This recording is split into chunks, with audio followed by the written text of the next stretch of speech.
Assalamualaikum warahmatullahi wabarakatuh. Kabar semuanya anak sekalian.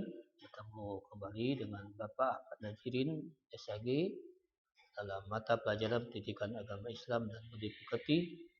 Dan dalam ini kita akan membahas tentang beriman kepada kitab-kitab Allah Subhanahu wa taala, kelas 11 semester Ghazal.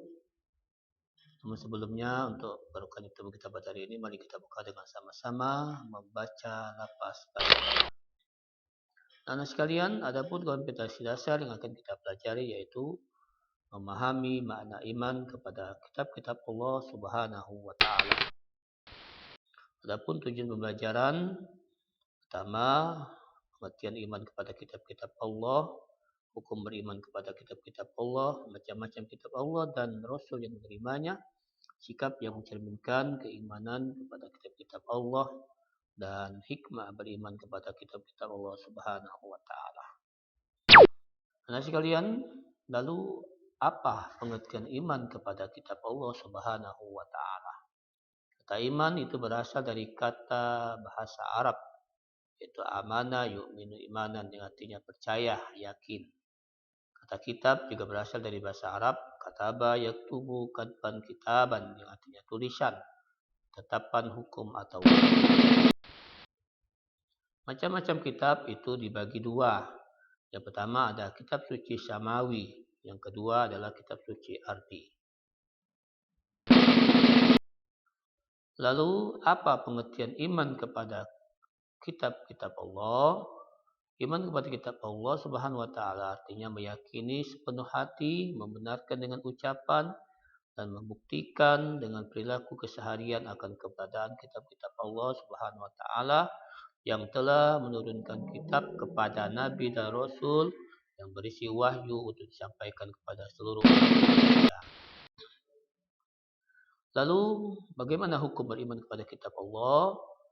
Mempercayai kitab Al-Quran dan kitab-kitab suci sebelumnya adalah sesuatu yang wajib diyakini sebagai syarat keimanan seseorang. Mempercayai kitab suci merupakan salah satu rukun iman kepada Allah, yaitu rukun iman yang ketiga. Macam-macam kitab Allah Subhanahu wa taala dan Rasul menerimanya. Wahyu atau firman Allah itu yang diterima para nabi dan rasulnya ada dua macam. Yang pertama berbentuk suhuf, yaitu lembaran-lembaran. Yang kedua yaitu kitab yaitu wahyu yang dijadikan satu dalam bentuk buku. Kitab Allah Subhanahu wa taala dan para rasul yang menerimanya, yang pertama ikan kitab Taurat itu diturunkan kepada Nabi Musa alaihissalam, Zabur kepada Nabi Daud alaihissalam, Injil kepada Nabi Isa alaihissalam, dan terakhir adalah Al-Quran kepada Nabi Muhammad SAW. Lalu kita akan membahas lebih dalam tentang apa itu Al-Quran sebagai kitab suci umat Islam. Al-Quran diturunkan kepada Nabi Muhammad melalui malaikat Jibril, yang diturunkan tidak sekaligus tapi secara berangsur-angsur selama lebih kurang 23 tahun atau 22 tahun, 2 bulan, 22 hari. Terdiri dari 30 juz, 114 surah, 6.236 ayat, 74.437 kalimat, dan 1.027.000 haraf. Diturunkan yang pertama, wahyu pertama itu surah Al-Alaq pada 17 Ramadan tahun 1610 Masehi. Yang kedua, diturun wahyu yang terakhir yaitu surah Al-Maidah ayat 3. Diturunkan pada tanggal 9 Zulhijjah tahun 10 Hijriah. Adapun nama-nama lain dari Al-Quran yang lebih banyak kita kenal, yang pertama itu Al-Huda, petunjuk, Al-Furqan, pembeda, Asy-Syifa, penawar atau obat penenang hati, Az-Zikra, peringatan adanya ancaman dan balasan, Alkitab, firman Allah yang dibukukan.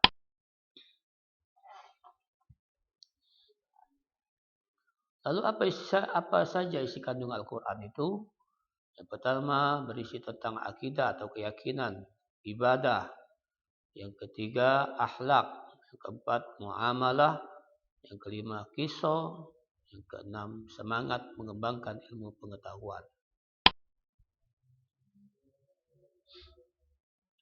Lalu bagaimana penerapan kita sebagai perilaku mulia beriman kepada kitab Allah Subhanahu wa taala? Yang pertama, meyakini bahwa kitab suci sebelum Al-Qur'an datang dari Allah Subhanahu wa taala. Al-Qur'an sudah dijaga kemuliaannya oleh Allah sampai sekarang. Caranya adalah dengan menghormati, memuliakan dan menjunjung tinggi kitab suci Al-Qur'an.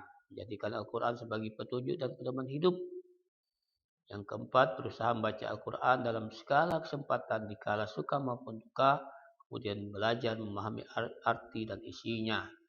Berusaha mengamalkan isi Al-Quran dalam kehidupan sehari-hari, baik di waktu sempit maupun di waktu lapang.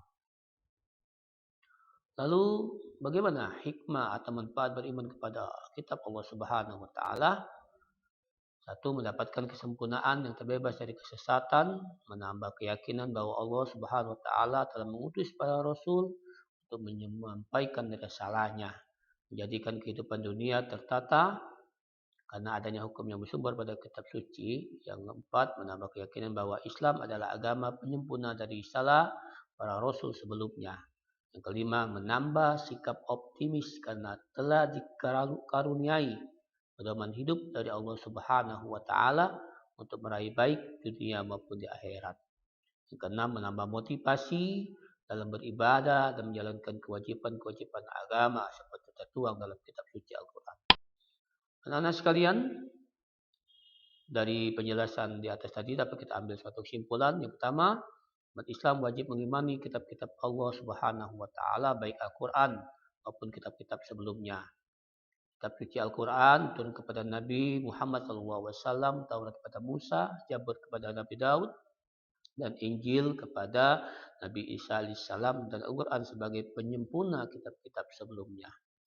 Al-Quran terdiri dari 30 juz, 114 surah, 6.236 ayat, 74.437 kalimat, dan 1.027.000 huruf. Di antara keutamaan Al-Quran adalah tersedia pahala bagi pembacanya.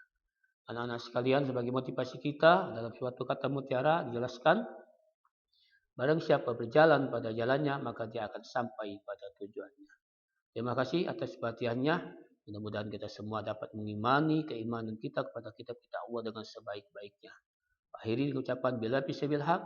Wassalamualaikum warahmatullahi wabarakatuh.